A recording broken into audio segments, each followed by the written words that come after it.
La simbología bíblica es tremendamente amplia y aunque llevo estudiándola toda la vida, todavía hoy me sigue sorprendiendo. En este video vamos a mencionar 3 grupos de simbología bíblica. Digo mencionar porque veremos muchos símbolos y por consiguiente no nos dará hoy tiempo a profundizar en cada uno de ellos, pero nos permitirá tener un pantallazo general muy revelador de 3 series de símbolos que Dios utilizó para explicar el plan de salvación y que todos los cristianos deseamos entender a la perfección. Comenzamos.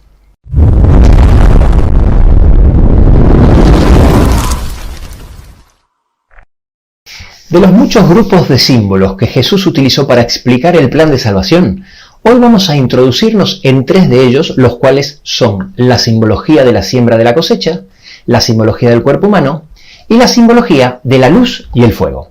Empecemos por la simbología de la siembra.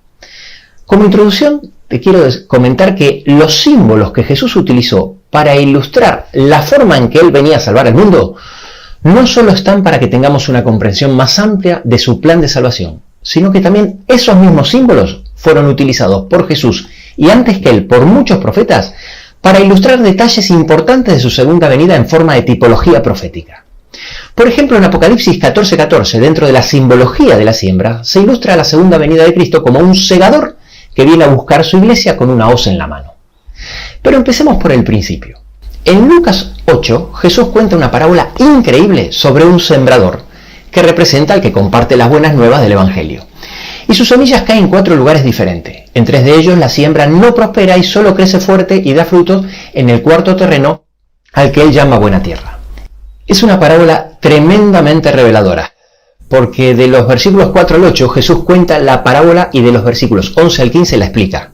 Y justo antes de explicar el significado de los símbolos, en el versículo 10, les dice a sus discípulos: a vosotros os es dado conocer los misterios del reino de Dios. Así que sí, hoy vamos a introducirnos de lleno en los misterios de Dios.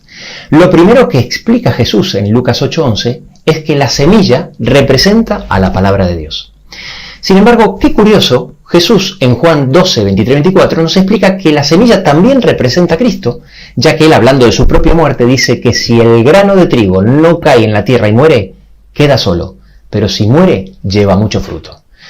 Volviendo a la parábola, los que reciben la semilla, Jesús los divide en 2 grupos. Uno de los grupos está representado por aquellos que la reciben, la semilla, en 3 lugares diferentes, pero no germina o germina de forma débil y por consiguiente no prospera y muere. En el versículo 5 habla del primer lugar que recibe las semillas, junto al camino.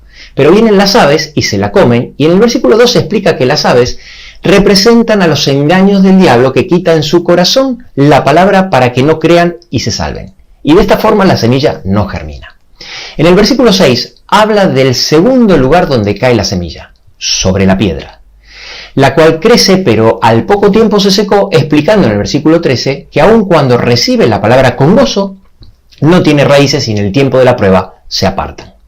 Y en el versículo 7 habla del tercer lugar donde caen las semillas, entre los espinos, y se ahoga. En el versículo 14 Jesús explica que este grupo representa a aquellos que por las riquezas y los placeres de la vida no llevan fruto y también se apartan de la palabra de Dios.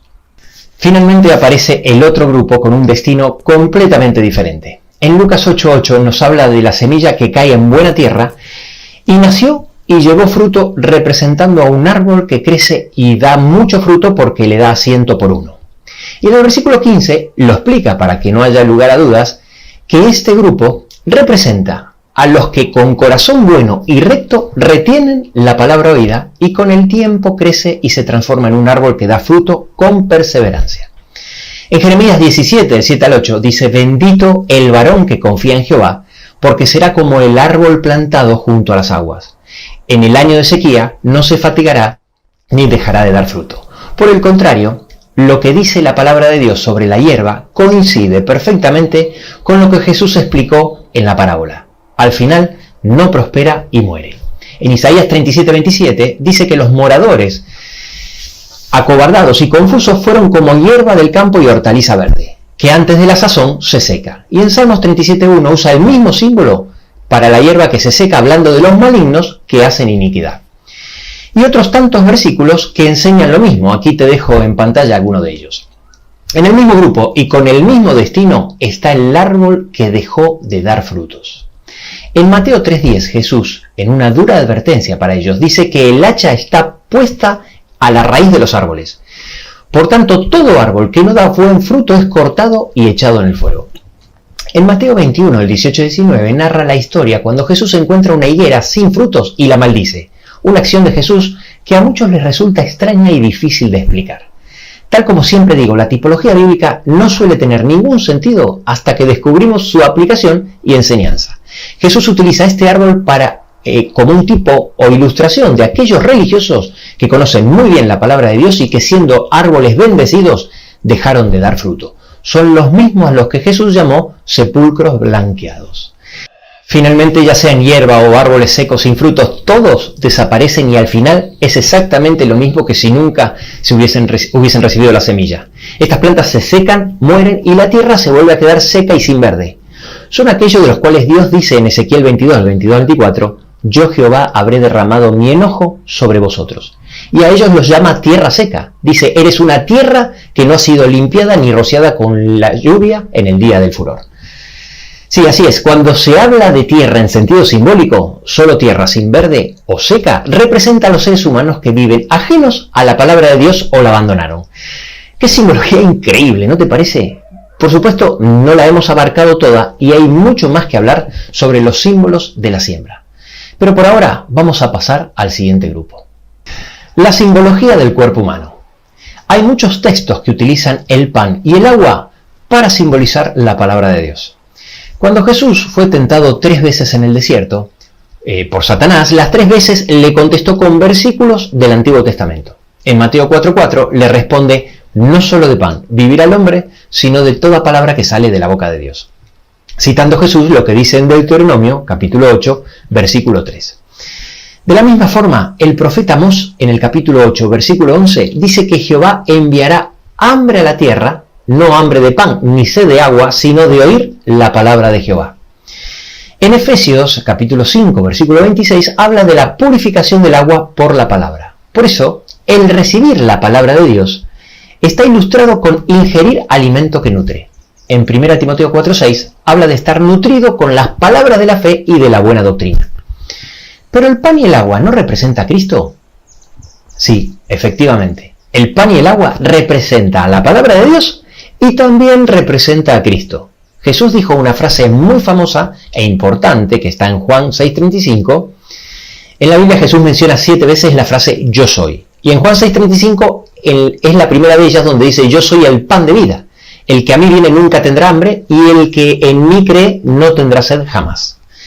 Ahora sí ya nos podemos dar cuenta, sin duda equivocarnos, que el hecho de que la semilla represente a la palabra de Dios y a Cristo no es casualidad, sino que vamos descubriendo que cada símbolo que representa la palabra de Dios también representa a Cristo con total intencionalidad. El motivo es muy sencillo, la palabra de Dios habla de Cristo, señala a Cristo. En Juan 1:45 cuenta que cuando Felipe halló a Natanael, le dijo, hemos hallado a aquel de quien escribió Moisés y los profetas, a Jesús. Y Jesús mismo dijo en Juan 5:46, si creyeses a Moisés me creeríais a mí porque de mí escribió él. Y así lo confirman muchos otros versículos, que la palabra de Dios habla de Jesús y específicamente de su sacrificio. En Hechos 10 menciona que los profetas hablaron de Jesús a quien colgaron en un madero y que de esto dan testimonios todos los profetas. Y en 1 Pedro 1 habla de que los profetas profetizaron de antemano los sufrimientos de Cristo. Esto es lo que la Biblia llama el testimonio de los hombres.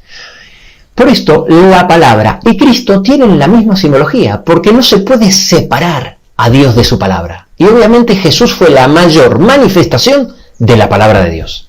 Juan 1:1 dice, en el principio era el verbo y el verbo era Dios. En griego dice logos y en inglés se traduce como word, es decir, palabra, refiriéndose a Cristo. Jesús es la palabra de Dios encarnada. Jesús es el verbo hecho carne. En el libro de Juan, capítulo 6, luego de decir Jesús, yo soy el pan de vida, y de compararse con el maná y explicar que Él es el verdadero pan del cielo, en Juan 6:51 dice algo muy revelador. Y el pan que yo daré es mi carne, la cual yo daré por la vida del mundo, expresándolo en futuro porque solo era posible darlo después de su muerte. A las puertas de la cruz, en el aposento alto, Jesús instituye el rito de la Cena del Señor, precisamente resaltando este hecho. Jesús tomó el pan y dijo, esto es mi cuerpo, y tomando la copa dijo, esto es mi sangre. Ahora bien, ¿cuál es la diferencia entre comer el pan y el agua que representa a Cristo y comer su carne y su sangre? ¿Es lo mismo? No.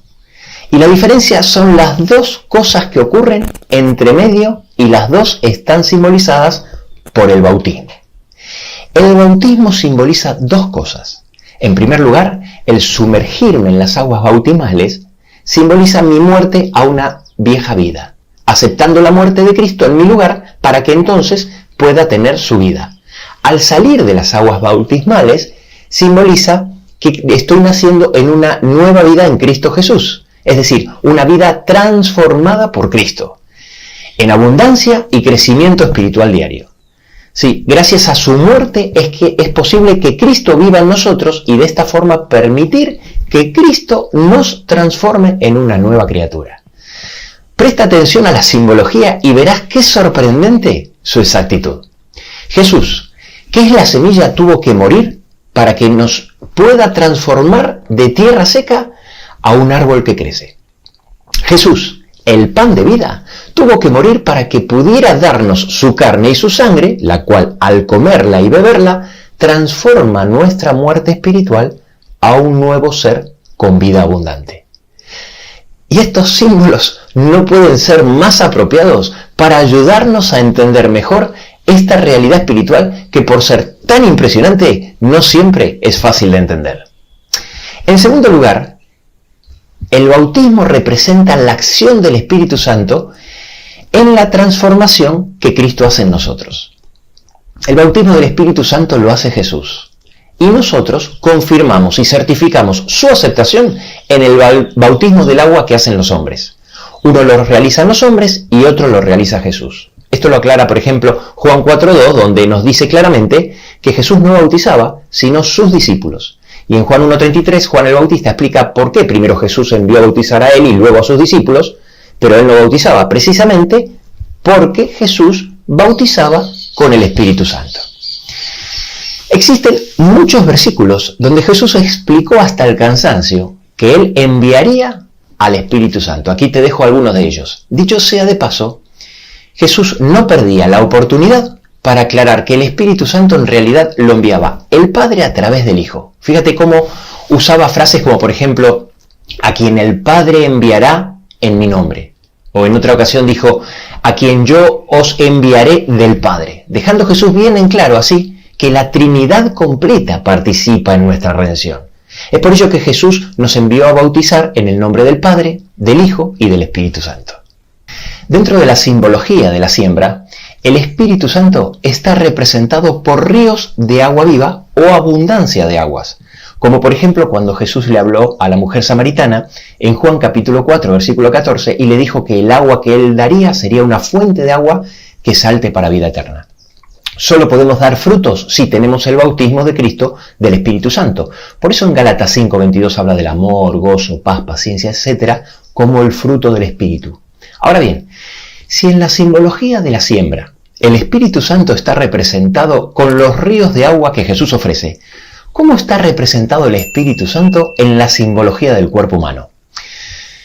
Presta atención porque esto es increíble. De la misma forma que Dios creó a Adán y siendo un ser completo estaba inerte, hasta que en Génesis 2:7 Dios sopló en su nariz aliento de vida y entonces, solo entonces fue un ser viviente, de la misma forma ocurre en el mundo espiritual. Cuando Jesús muere y se les aparece a los discípulos reunidos, Jesús hizo algo como mínimo extraño, mientras no se entiende su significado, pero que toma todo el sentido cuando lo entiendes.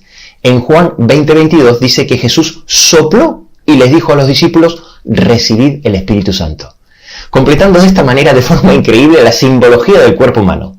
Todo encaja a la perfección. De la misma forma que un árbol no puede crecer ni dar frutos sin agua, un cuerpo no puede vivir y está inerte sin el Espíritu de vida de Dios. Dejándonos bien claro con estas ilustraciones que el bautismo del Espíritu Santo es realizado por Jesús y es imprescindible para que pueda realizar su obra de salvación en nosotros.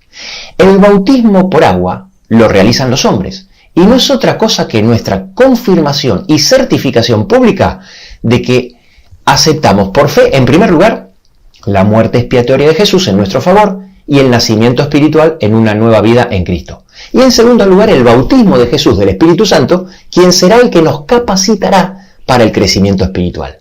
Si la precisión de los símbolos que hemos visto hasta ahora te sorprendió, lo que vamos a ver a continuación te hará volar la cabeza. El tercer grupo de símbolos son los que están relacionados con la luz y el fuego. Pero esta simbología se entiende mucho mejor si miramos el santuario, que por cierto, el orden y la distribución de los muebles se corresponden exactamente con lo que estamos enseñando. Era obvio de esperar porque, tal como dije en videos anteriores, el santuario es una maqueta didáctica del plan de salvación. Hay varios versículos que nos dicen que la palabra de Dios es una luz en nuestro camino. Uno de ellos es el famoso Salmo 119-105 que dice: lámpara es a mis pies tu palabra y luz para mi camino. Y en 2 de Pedro 1:19 dice que la palabra profética es como una lámpara que alumbra en un lugar oscuro. Ahora bien, en Juan 8:12 Jesús dice: yo soy la luz del mundo, cumpliéndose otra vez el mismo patrón donde el símbolo que representa la palabra de Dios es el mismo que representa a Cristo. Exactamente igual que en las otras dos simbologías. Como dije al principio del video, no nos va a dar tiempo en profundizar en cada detalle, pero veamos de forma rápida cómo funcionaba la luz en el santuario que venía del fuego. Desde el principio del santuario fue Dios quien encendió el fuego del altar del sacrificio, enviando fuego del cielo.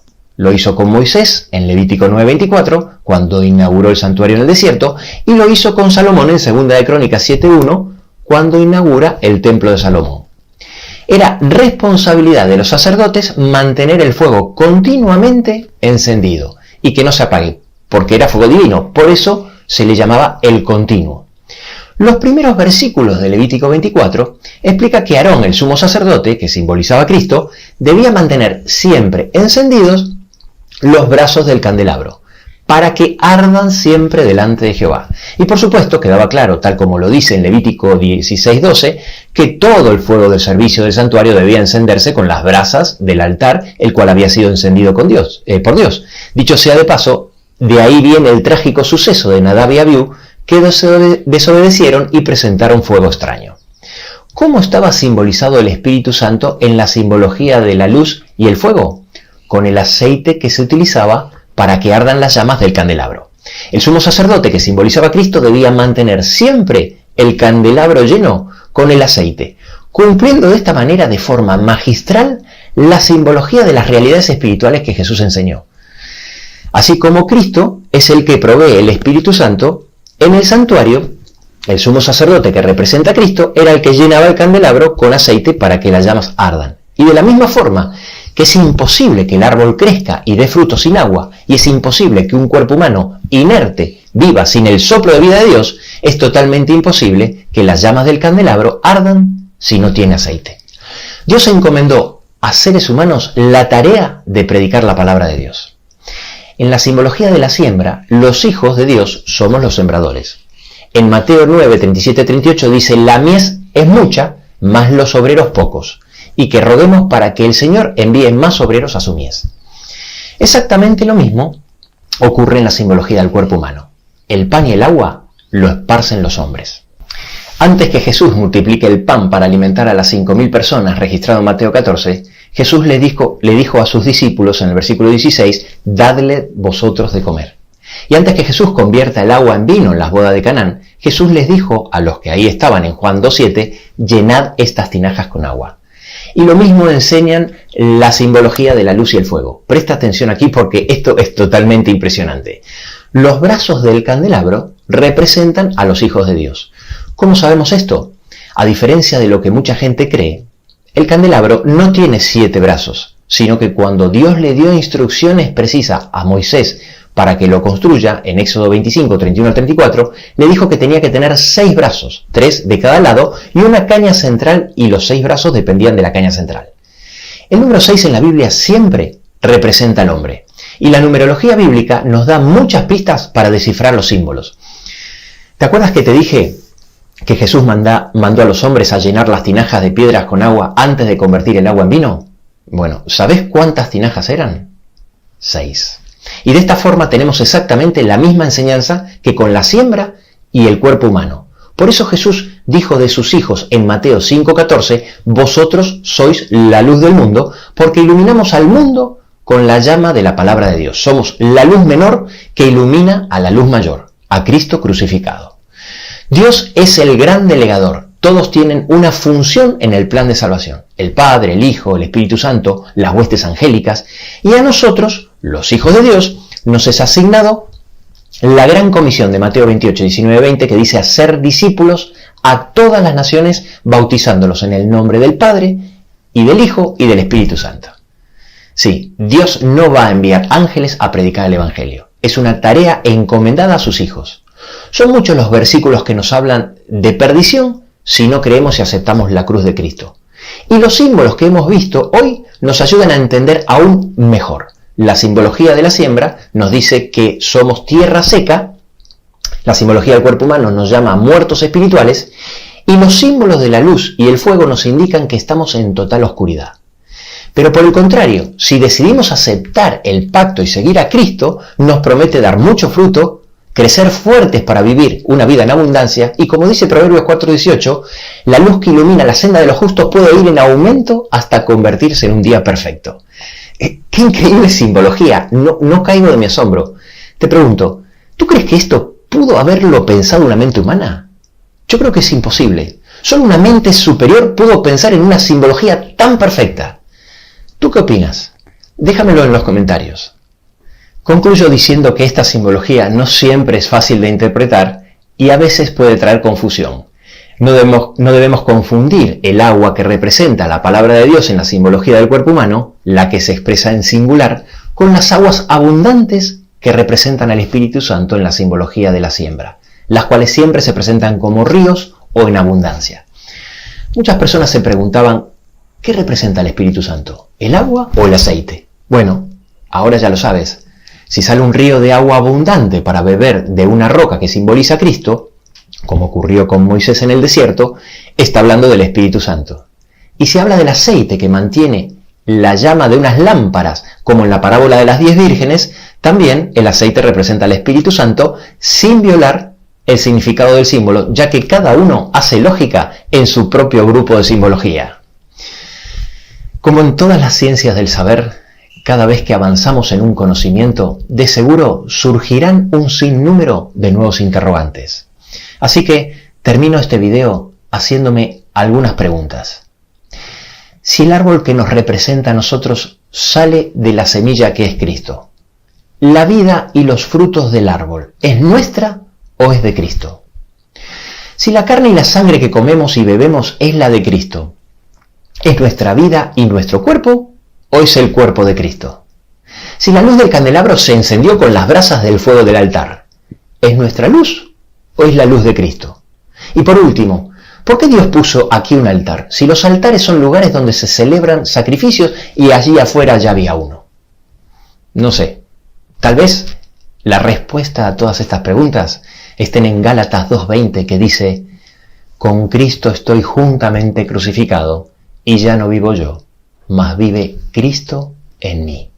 Y lo que ahora lo vivo en la carne, lo vivo en la fe del Hijo de Dios, el cual me amó y se entregó a sí mismo por mí.